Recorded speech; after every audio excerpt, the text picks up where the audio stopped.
Nyuma rero yo gutandukana kw'impande zombi Vestina na Dorcas ndetse n'uwo bareberaga inyungu Mulindahabi Irene bagiye bafasha mu bihe bitandukanye, bakemeza ko bamaze gutandukana kuko ku itariki 13 ndetse no ku itariki 14 abo bombi bagiye bemeza ko bamaze gutandukana. Ku itariki 13 iri tsinda ry'abahanzikazi baririmba indirimbo zo kuramya Imana no kwihimbaza bameje ko batandukanye na MIE Entertainment Limited ndetse na Mulindahabi Irene cyangwa umuyobozi mukuru wa MIE Entertainment we yemeje ko nabo nyine bamaze gutandukana. Ikibazo rero aho cyaje kuvukira no kwibazwa ku bihangano by'abana b'abakobwa baririmba indirimbo zo kuramya no guhimbaza Imana. Ku itariki 13 abakobwa baririmba indirimbo zo guhimbaza Imana abahanzikazi batangaje ko bamaze gutandukana babinyujije ku mbuga nkoranyambaga zabo. Bamaze gutandukana na MIE imikoranire bari bafitanye yari yobowe na Mulindahabi Irene nyuma y'imyaka 5 bari bamaze bakorana. Itangazo ryashyizwe hanze binyuze ku mbuga nkoranyambaga z'abo bakobwa, aho ku itariki 13 itsinda ry'abahanzikazi baririmba indirimbo zo kuramya no guhimbaza Imana Vestina na Dorcas batangaje ko bamaze guhagarika imikoranire na sosiyete ya MIE Entertainment yarayoboye na Mulindahabi uzwi cyane nka Irene nyuma y'imyaka 5 bakorana. Iri tangazo ryashyizwe hanze binyuze ku mbuga nkoranyambaga zabo nk'uko nabivuze, aho abahanzikazi bagaragaje ko icyemezo cyafashwe nyuma yo gutekereza no gusuzuma neza icyerekezo bifuza kugenderaho mu rugendo rwabo rwa muzika. Bagize bati gutekereza cyane no gusuzuma neza twafashe icyemezo cyo guhagarika ubufatanye bwacu na MIE guhera ubu ngubu ubwo no guhera ku itariki 13 igihe itangazo ryasohokaga. Nubwo batangaje ko batandukanye n'uyu mujyanama bavuze ko yagiye bafasha mu bihe byabo kuva bakwinjira muri uyu muziki, bagizanye ibihe byiza, bamushimira uruhare bagize mu iterambere ryabo. Bavuga ko yabereye umubyeyi ndetse akabera umujyanama ndetse akabera n'umurinzi mu rugendo rwabo rwose bari bamaranye mu myaka 5 igiye itambuka, yagiye beramo n'ibintu byinshi bigiye bitandukanye.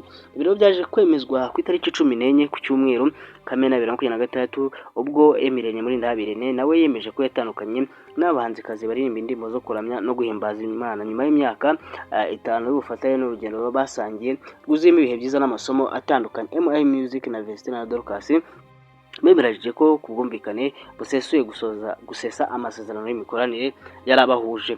Icyakora rero ubu ikibazo kibazwa ni itandukana hari muri itandukana ryabo harimo ibibazo by'amasezerano byatangiye gukurura impaka n'ibibazo by'amategeko bishobora kuvuka hagati y'impande zombi. Ngiye kubanza mbabwire rero kimwe mu bibazo abantu bari biteze cyangwa bavugaga ko kirimo hagati ubundi mitembumbisha Emirene ari gusobanura kubw'iki kibazo. Amasezerano bavuga ko Inyarwanda yavuze ko icukumbuye yavuze ko Vestina na Dorcas bari bagiranye amasezerano na MIE Entertainment agaragaza uburyo ubufatanye bwabo bwari buteye ndetse n'inshingano za buri ruhande. Aya masezerano ngo yari yasinywe hagati ya MIE na Entertainment n'umushoramari n'umujyanama ndetse na Vestina na Dorcas nk'abahanzi.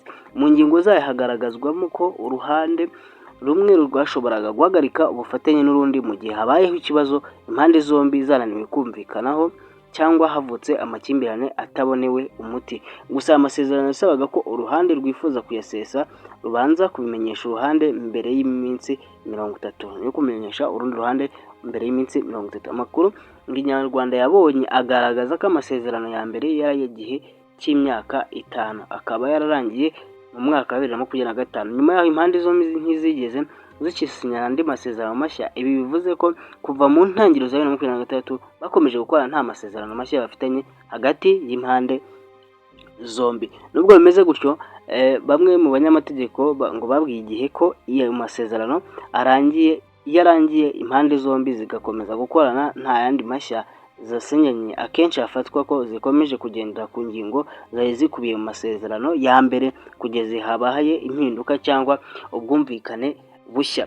Inshingano MIE Entertainment yari ifite niza Vestina na Dorcas bari bafite. Amasezerano ngo agaragaza ko MIE Entertainment yari ifite inshingano nyinshi zirimo gutunganya indirimbo z'aba bahanzi mu buryo bw'amajwi, audio, gukora amashusho, video, kwamamaza ibikorwa byabo mu bitangazamakuru bitandukanye no gushyira ibihangano byabo ku mbuga nkoranyambaga zicururizwaho umuziki. Iyi sosiyete kandi yari ifite inshingano zo kubaka no kuzamura izina ry'aba bahanzikazi kugira ngo bagere ku rwego rwo kumenyekana muzika ku isoko rya muzika. Ku rundi ruhande Vestina na Dorcas bo bari bafite inshingano yo gukora umuziki no gufatanya n'umushoramari mu bikorwa byose bigamije guteza imbere umwuga wabo.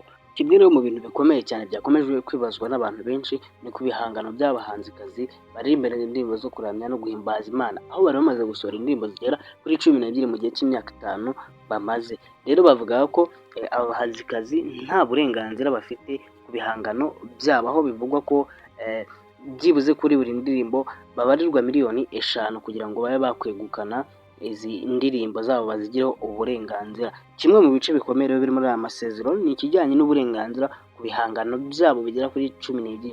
Ingingo z'aya masezerano zigaragaza ko uburenganzira bwose ku ndirimbo zakozwe mu bufatanye bwari ubwa MIE Entertainment Limited. Mu yandi magambo, mu gihe amasezerano akigenderwaho nk'uko bamwe mu banyamategeko babivuga, Vestine na Dorcas nta ndirimbo n'imwe bafiteho uburenganzira busesuye mu mategeko. Aya masezerano kandi yashyizeho uburyo bushobora gukurikizwa igihe haba abahanzi bifuza gutandukana n'umushoramari ariko bakajyana indirimbo zabo. Hashyizweho ingingo ivuga ko buri ndirimbo umuhanzi yifuza kwegukana asabwa kwishyura miliyoni 5 ushingiye ku bihangano byasohotse muri MIE Music, bigaragaza ko mu gihe cy'ubufatanye bwabo bakoze nibura indirimbo 12. Mu gihe Vestine na Dorcas babifuza kwegukana uburenganzira bwabo kuri izi ndirimbo zose, basabaga kwishyura byibuze agera kuri miliyoni 5 kuri buri ndirimbo ibarirwa agaciro ka miliyoni 5. Ku buryo byose hamwe baba bazifuza uko ari 12, ubwo baba basabwa kwishyura miliyoni 60. Rero Emery muri Ndahabire nawe ntabwo yabyemeye, umva mwijwi rye uko yabitangaje. Turi kuganira, hari inkuru mu kanya twabonye yanditswe mu gitondo n'ikinyamakuru Inyarwanda ivuga yuko nyuma yuko mutangaje ko imikoranire hagati ya MIE Entertainment n'itsinda rya Dorcas na Vestine ihagaze, iyo nkuru yavugaga yuko MIE Entertainment yimye uburenganzira iryo tsinda ku bihangano byabo, ko buri ndirimbo basabwa kwishyura miliyoni 5 kuri buri ndirimbo kugira ngo babe bagira uburenganzira kuri izo ndirimbo. Iyo nkuru yaba amakuru ayivugwamo ari ukuri? Nawe se umunyamakuru wayisomye mva ni ukuri? Nayisomye buriya iyo umuntu ashyizemo ngo twatohoje. Oya. Twatohoje yes. Batohoje ngo babaza n'abanyamategeko. Babaje umunyamategeko wanjye se? Oya. Babajije ababo. Ese umunyamategeko utari wanjye avuga kuri contrat atakoze. Inkuru nayo wayibonye? Ibyo ni navuga ko ari kubura ubunyamwuga no gukunda kwandika no gusakaza byacitse. Nimba ukeneye inkuru ku muntu iyo ngiyo iri sensitive uramwibariza, cyangwa se nyine ubaza uwo bireba, kuko niba uvuze ngo ngiye kwishyuza umuntu cyangwa kwishyuza umuntu ariko mwishyuza urumva ubangamiye. Ndi kubyumva ngo umuntu amenya numva ko ibyo ntabwo ari byo. Umuturage we yayisomye ahita abyumva ko nyine ibyo nyine ari uko byagenze kandi ntabwo mbaniye.